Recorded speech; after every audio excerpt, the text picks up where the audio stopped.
Hi, everyone. Thanks for joining our webinar on 5 reasons to earn a master's in clinical mental health counseling. My name's Julie. I'm an admissions counselor at Divine Mercy University. I've been doing this fun job for about 6 years now. And with me co-hosting the webinar is Mr. Mat Wuebben. Matt is a student who I met with, a few years back and twisted his arm to enroll, and he never looked back once. Yep. So I'm going to share my screen here. We'll get started with slides. As we go through the slides, if you have questions, we would love to answer them. We're going to ask you to just pop them into the chat or into the Q&A, and we'll get to them at the end of the webinar. That will allow us to honor everyone's time, and people who can't hang around and feel like they have to run, they can scoot, and we'll stick around and answer the questions for those who can stay. All right. So again, my name's Julie. I'm an admissions counselor for the Masters in Clinical Mental Health Counseling. My co-host is Matt. Matt, you want to introduce yourself? Yeah, so I'm Mat Wuebben. I live in Greenville, South Carolina with my wife. I married in 2015. I have 3 daughters. As the slide here suggests, I graduated last May, so not too long ago. So very recent experience coming through the program. Julie was actually the one that kind of got me roped in here to the program as I was exploring it. And yeah, I guess because of that conversation that we had, it really changed the trajectory of my life, and ultimately has really changed a lot of lives, even in these early stages of the career that I've begun. I'm working in private practice. I started my own private practice shortly after getting licensed. So my practice is wounded healer counseling. I work with clients that are in the field of sexual addiction, so really focusing in on some of those most core, intimate wounds that men have, and just being able to provide treatment and healing on their recovery journey. So that's been kind of a fun journey. A couple other things about me, I guess some hobbies. I like woodworking, and then maybe another thing that I've mentioned, my 2 favorite authors would be Henry Nouwen, who my practice is named after one of his books, and then Brene Brown has been really influential in my kind of the way I approach things with my clients, looking at the emotion and shame and vulnerability and how those are kind of tied in here. Awesome. Thanks, Matt. I learned a few things too about you that I didn't know. That's great. All right, so here we go. 5 reasons to earn a master's in clinical mental health counseling. So Divine Mercy University is a graduate school of psychology and counseling. That's all we do, is we train mental health professionals and people for the helping professions. So we were actually founded in 1999 under the name Institute for the Psychological Sciences. If you've poked around on our website at all, you've probably heard that name. That's still us. That college still exists. It houses our psychology side. So we do offer another master's in general psychology for people who don't need clinical skills, or they just need a deeper insight into the person, the way the mind works, the way groups function, or maybe they need a master's level credential to advance in their field. So we have a lot of school administrators, human resources professionals, crisis pregnancy center directors, religious and clergy. A lot of them take that master's in general psychology. We also have a doctorate in clinical psychology. That's an on-site program. So we do have an actual campus in Virginia with actual school building and students, milling about almost year round. But what they found through offering those programs was that there was such a need for counselors, and particularly for counselors of faith. So they decided to go ahead and add the second college that we're discussing, the School of Counseling, and the Masters in Clinical Mental Health Counseling. We seek to provide our students an effective academic and educational environment to support the integration of the human sciences and a Catholic Christian understanding of the person. All right, so one of the first questions you should ask of any school you attend is about accreditation. So our school is institutionally accredited by the Southern Association, or SACS is the acronym. This is the baseline you should look for in any US school you attend. So if they don't at least have an institutional accreditation from a regional accrediting agency, that's your sign to go very quickly in the opposite direction.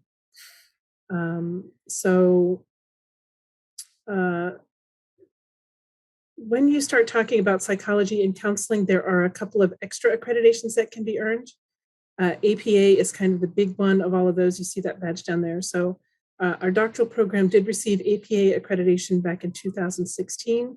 In fact, they became only the second school in the whole history of the APA to receive the full 7-year accreditation grant on the first try. When you start talking about counseling, the extra accreditation for that type of program is known by the acronym CACREP, C-A-C-R-E-P.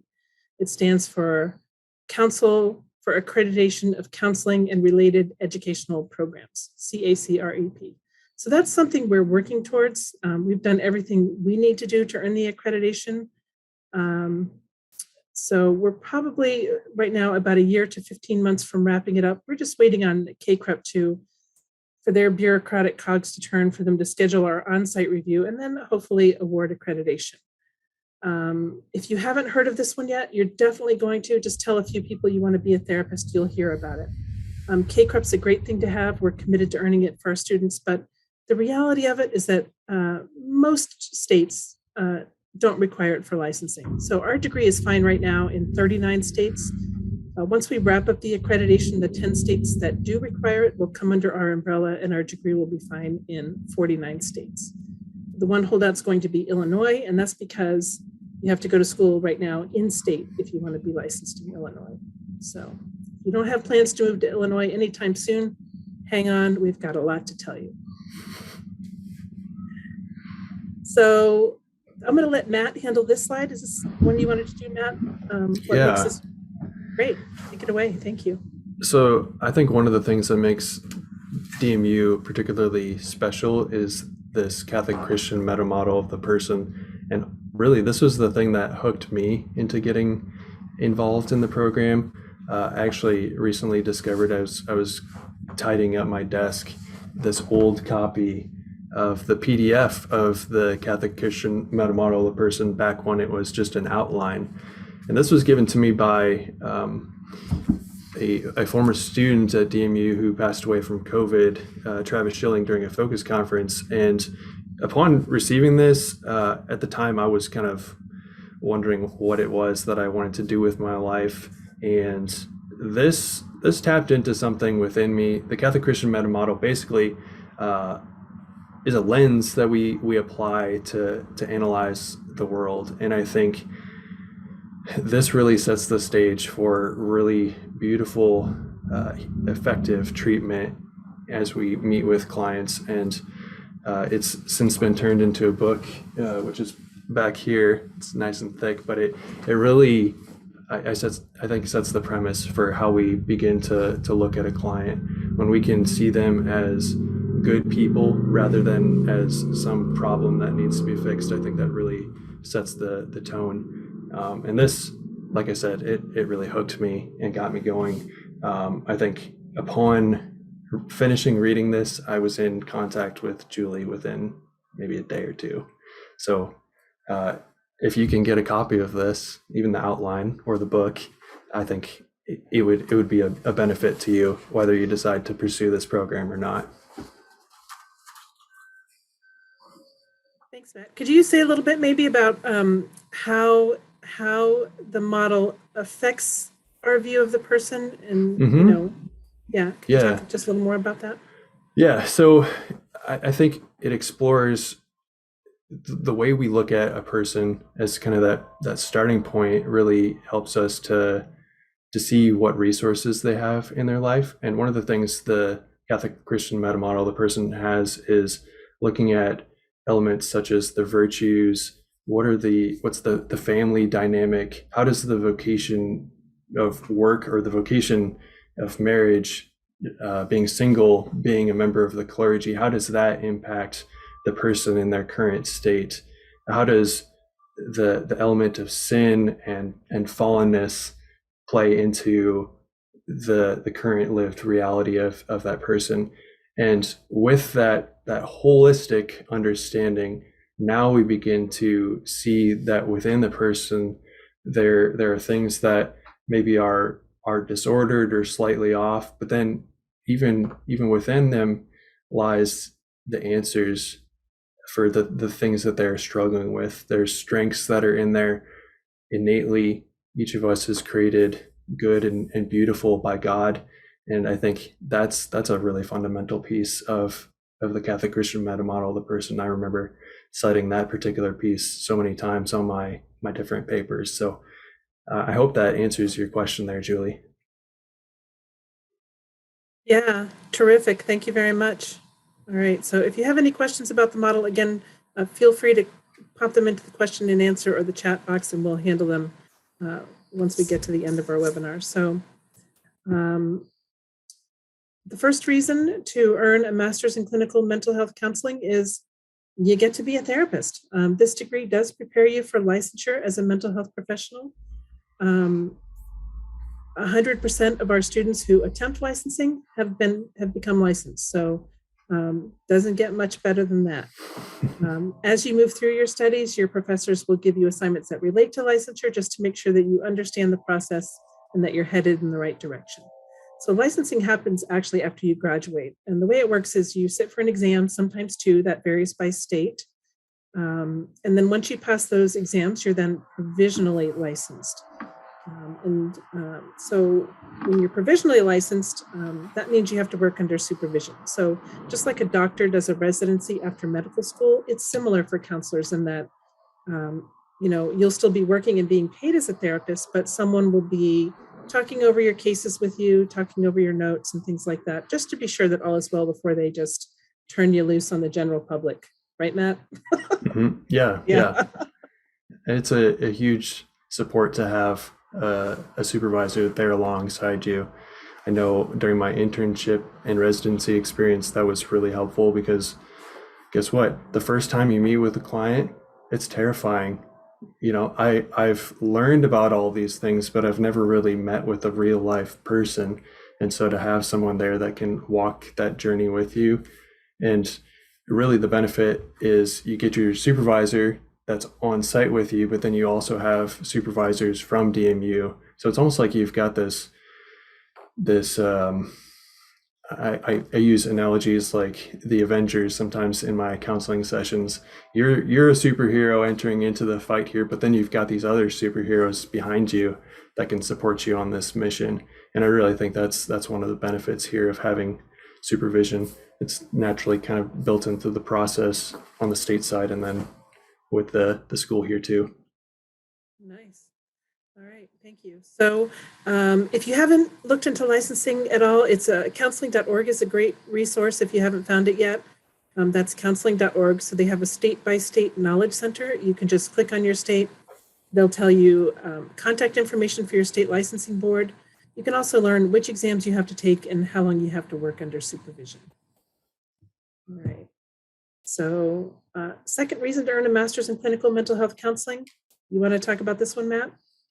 Yeah, I can talk a little bit. Yeah, I can talk a little bit about this. Okay. So things look a little bit different now because I went through part of this with my internship where COVID was happening. So obviously now there's the benefit of being able to be on site and having the attendance there. I think that's a beautiful experience when you can be on campus. One, it's just cool to be united there in the campus building. That's where a lot of those relationships are formed when you have those residency experiences. You have your first one after the first class, I believe, and then there's one partway through the program, and then one that's supposed to be on site right before you start your internship and practicum experience. And so each of those kind of checkpoints is a way to kind of gather with your classmates and to, I don't know, just grow in that friendship, because ultimately what happens after you graduate, you continue to rely on each other. We're out in the field, we're doing some really heavy lifting, working with people's wounded hearts and souls, and sometimes you get stuck and you need help. So it's a good way to forge those bonds there. And there's a lot of learning that takes place in those couple days that you're there, and those are probably some of my favorite memories from the program, getting to have those residencies. And then kind of as you enter that last residency experience, that's where you go off into your practicum and your internship, and that That one particularly equips you in a way that maybe the others, they're a little bit lighter. The first two ones, I think they sequentially get a little bit more practical in terms of what they offer. And then that last one is full kind of simulation of what it's like to work with clients. And even that's a bit of a intimidating experience, but the faculty and the staff that's there, they provide just a really good, encouraging environment. And then that kind of sets the tone for that support system that you have as you go off to your internship site.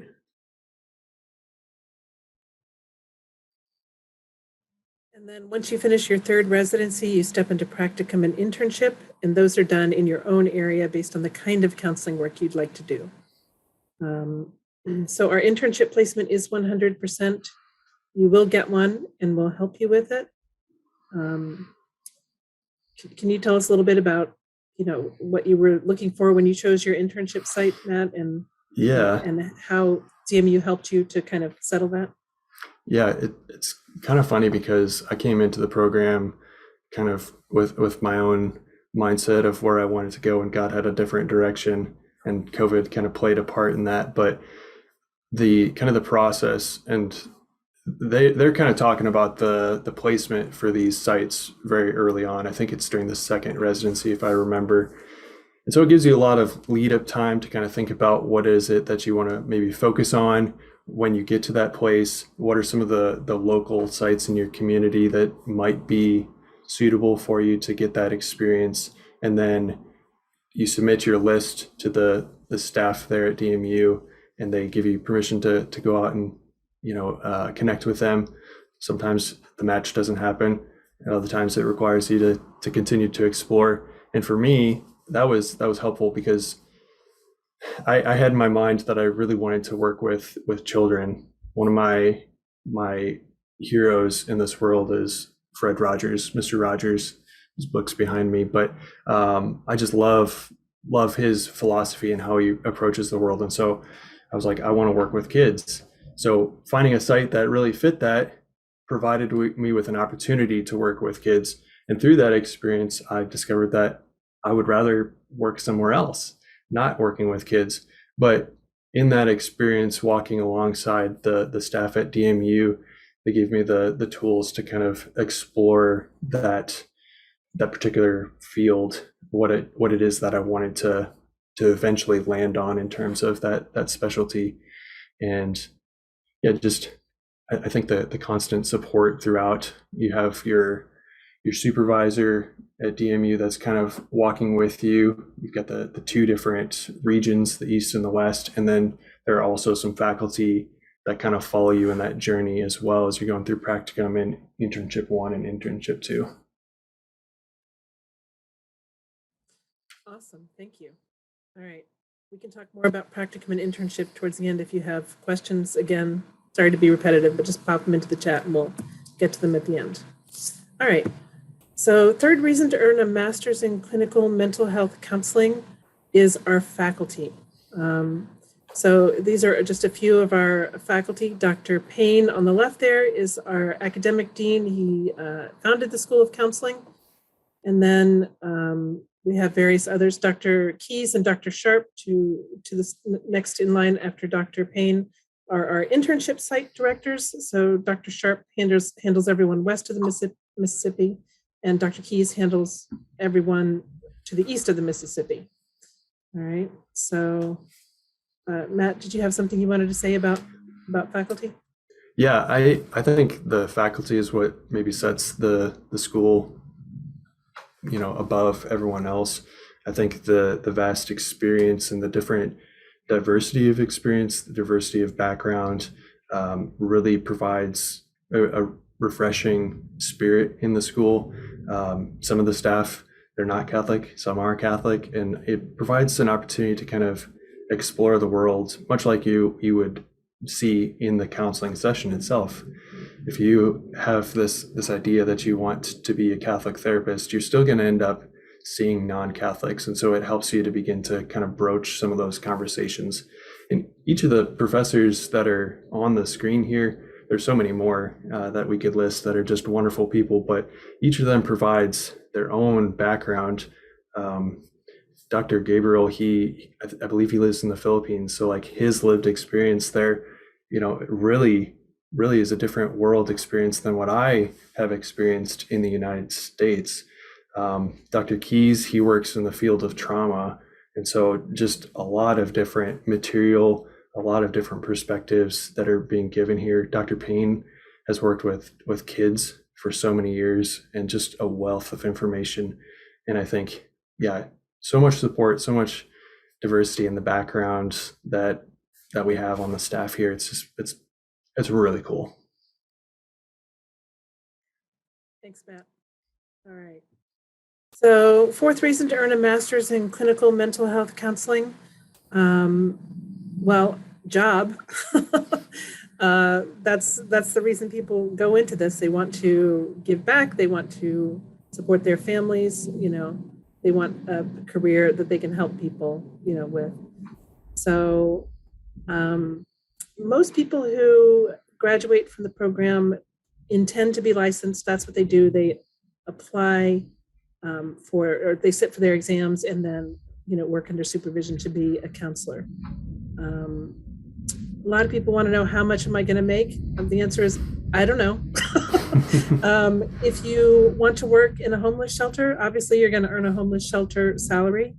If you're in a metropolitan area and you want to hang out your shingle and go into private practice, your income will look very different, eventually.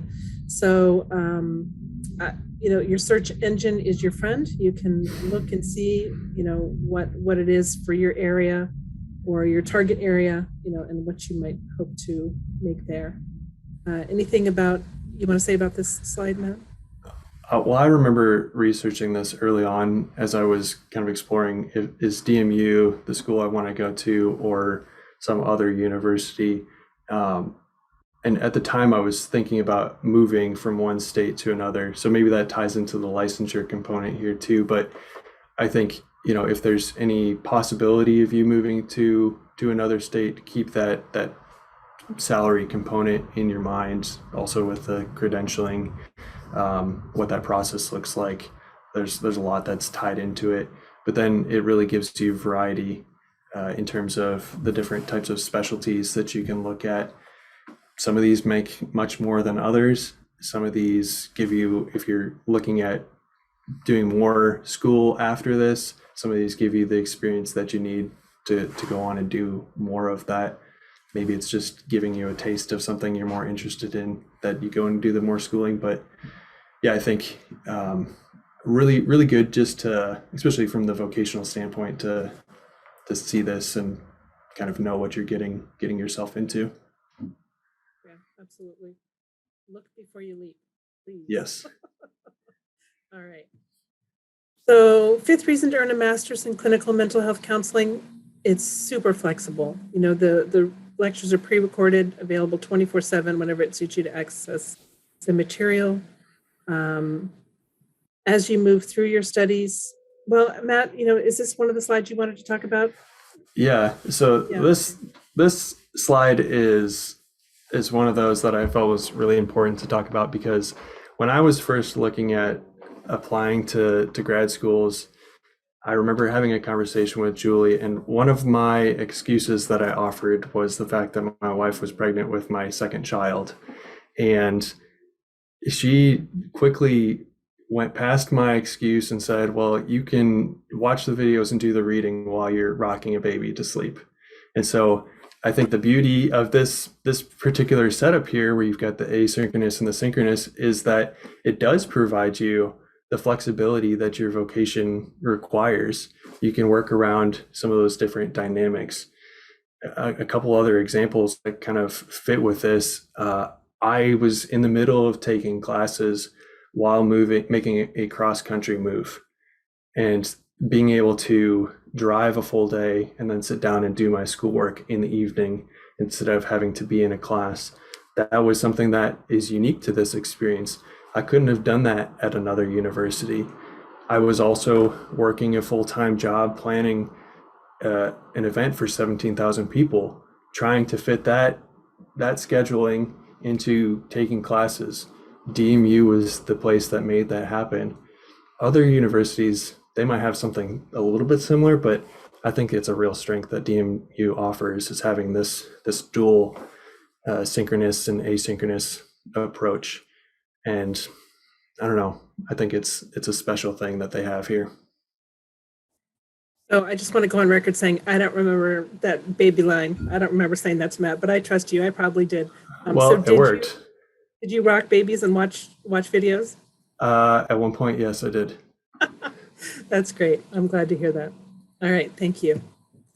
All right, so our entrance requirements are a bachelor's degree. We also require a GPA of 3.0 overall, or in your major, or in your last 60 credits. If your GPA is a little bit below that benchmark, it's not necessarily a deal breaker, but you can contact me after this webinar and we can talk about how to get around that. We also require the GRE. If you haven't done it before, don't sweat it. It's a standardized test for graduate school, kind of like the SAT was for your undergrad. However, we don't use the GRE to make admissions decisions. We just need you to do it. We don't care what you get. We don't have a minimum score. We definitely don't care what you get in math, all right? So just go rip that Band-Aid off. If you feel like you need to, mark C for every answer. We don't care. All right. You also have an online application to do, which it begins with a demographic form that takes 20 or 30 minutes. You can do it tonight if you want to. During the time you're working through your application, you will work on scholarships and all that good stuff with our financial aid experts. They'll be in touch right away to talk with you about all of that, what you can reasonably expect from us given your particular situation. We will need official transcripts from each degree you have earned, sent directly to us as an official copy. If you're an international student, and your native language is not English, then we do require the TOEFL as well. And you can see the score requirements for that there. So here's where it gets real. Right now, it's $866 a credit. It is a 66 credit master's degree. So 866 times 66 is 57,156. There is a $50 technology fee per class for a total of 1,100. Lab fees are $375. And then the residency fee we talked about, where you come to campus for training, there is a fee for that training that's built into your tuition.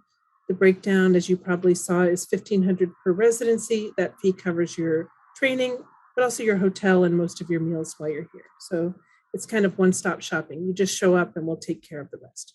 So that's $1,500 per residency for a total of $4,500. Usually there's an application fee, but as a thank you for attending the webinar, we're going to waive that for you this time. So that gives you a total tuition value for the whole program, start to finish, of $63,131. So we have a number of ideas for ways to make that affordable. We do participate fully with the federal loan program. So if you felt like you wanted or needed a student loan, we can certainly set that up. If you're working, it's definitely worth checking to see if your employer offers tuition reimbursement. A lot of places do offer that, so it can't hurt to ask. But we're also approved for veterans funding. We participate with the GI Bill. We're also a yellow ribbon school. So if you have those benefits or if they can be assigned to you, we can certainly help you with that. We also have a very nice scholarship program available. You can find them very easily on our website just by searching scholarships. Our scholarships are designed very nicely so everybody qualifies for something. And the way scholarships work is you can apply for 4, you can accept 2. Some people also use private funds. Maybe you have a savings built up or something. We have a matching scholarship available. So if you can find some nonprofit support from outside the university, whether it's a religious or fraternal type organization, some sort of agency, as long as it's nonprofit, we would match that up to $2,000. Also, if you're working and you feel like you can chip away at it a little bit each month, we have a cash plan we can set up internally that's interest-free. So we can help you just pay it off over the course of the semester at no charge. There's also an interesting federal program called National Health Service Corps. If you search this, it should come up first link. This is a tuition forgiveness program. And the way it works is if you're willing to work in an area designated either low income or underserved for 2 years after you graduate, after you've served 3 months of that agreed upon 2-year period, they'll give you a lump sum of up to $50,000 towards your student loan debt in exchange for that. So the way it works is you just, look who's hiring under National Health Service Corps. You apply for a job, negotiate your salary like you would any other job, but because you're working under this agreement, after you serve 3 months, you would receive the up to $50,000 benefit. All right. So there's another track you can take if you did not want to go the scholarship route. We can go the partnership route. So these logos here are just a few entities with whom we partner. We also partner with a number of parishes and dioceses, other churches. So if you don't see something here that pertains to you or that you are affiliated with, then by all means, talk with me about it. We're happy to set up a partnership for you. So the way partnerships work is it's just a straight tuition reduction in exchange for a little marketing. So these entities will hang our poster, they'll maybe send an email to their people, some little marketing thing like that. And in exchange for that, we would give a 20% tuition reduction to all members. And in the case of a church, the religious or the clergy would receive a 25% tuition reduction. So you can choose partnership or you can choose scholarships, not both. So if you're interested in a partnership, if you see one here that, like Matt was a focus person, so that's a nice partnership, and we'd be happy to talk with you about those. All right. So again, our entrance requirements, the bachelor's degree with a minimum GPA of 3.0 overall, or in your major, or in your last 60 credits. We do require the GRE, and there is an interview process. So those are done online. You don't have to travel. First one's easy. It's a quick 30 minutes with me. Mostly it's a coaching session to get you ready for the big interview. That one is a 3-hour online group interview with 2 or 3 other applicants to the program and 2 faculty members. All right, so just take a moment and consider if counseling really is the right path for you. As Matt was saying when he spoke about licensing, really consider, is this your vocation? Is this your path? Do you have the desire to help heal the whole person and help people flourish? Do you want a career that enables you to answer the question, how can I help people? What can you do to make a positive contribution in others' lives? Can you be an instrument of healing? And lastly, if you were to apply and be admitted, could you commit to completing the program? Anything you want to add to this, Matt? Yeah. So I was doing some prayer the other day, and a quote from the devotional I was using. This is a quote from Henry Nouwen, and I think it really fits with this whole idea. If anyone's ever told you have a gift that would fit with counseling, perhaps you're a good listener or something, I think this quote really matches this understanding of exploring if this is a possibility. The quote says, "Sometimes it's only in the eyes of the receivers that the givers discover their gifts."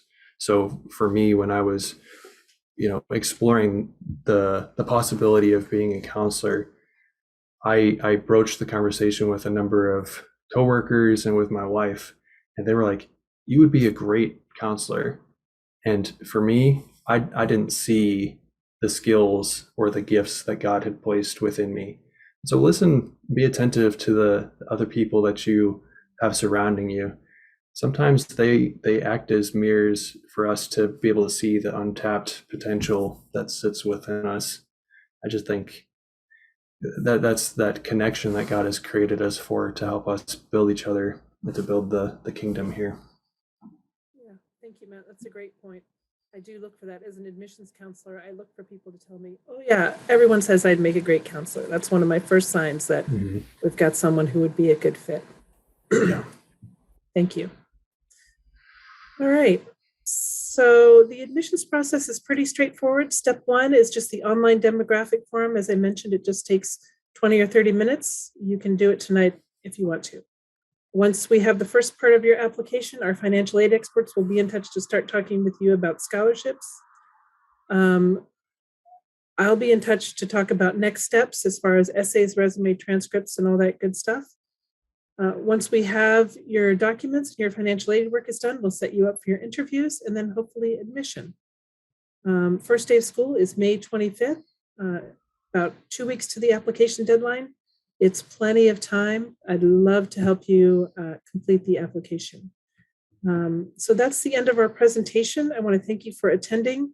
We'll take time. If you need to jump off, go right ahead. We won't be offended, but we'll take time and answer a few questions here quickly. So if you haven't popped them into the chat, now's your chance. All right, let's see what we have here, Matt. Is this course online or on campus or both? So it's an online hybrid. So both is right. Thanks, Mark. I appreciate that answer. So the courses are mainly done online. As we mentioned, it's available 24/7 whenever it suits you to access the material. It's also hybrid. So you would come to campus for the 3 residencies. And then of course your practicum and internship are done in person in your own area based on the kind of counseling work you'd like to do. All right, so Matt, here's a question for you. During your first year in the program, what was the hourly commitment you gave yourself and needed for studies and schoolwork? I remember breaking it down by week. So kind of the format that I would look at. So all the material is on a program or platform. I think it's still probably on Canvas, unless things have changed. But they kind of break down, here's the videos, here's the readings, here's the assignments. And if I remember correctly, there's a document somewhere that kind of lists out how much total hours they kind of anticipate you needing to spend during that given class. And so if you just take that number and divide it by the number of weeks, you very quickly realize how fast you can accomplish different things. And so it was kind of second nature. When I see this type of assignment, I know it's going to take this much time. So generally, I would allot whatever amount of reading, the number of pages, say 200 pages, I would do like 200 minutes for that.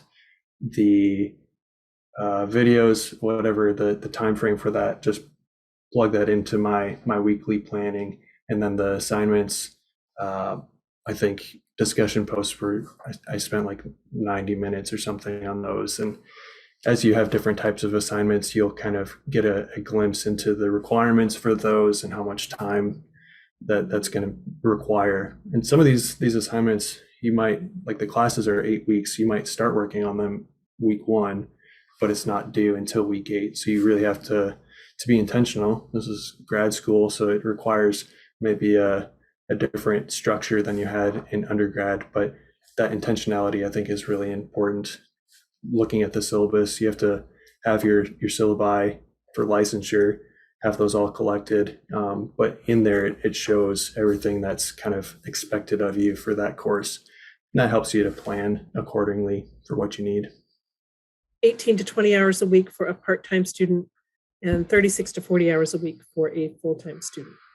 So it's like having a full-time job if you're a full-time student. All right. And then Melody wants to know, regarding residencies, what is the policy regarding those who cannot fly in for various reasons? So residency is not optional. You have to come. There's just no getting around it. So if you can't travel for any reason, then unfortunately, maybe this is not the right fit for you. Okay. And then what are the dates, start dates for the next 2 semesters, August and December? Thank you. So August start date, I believe, is the 17th of August.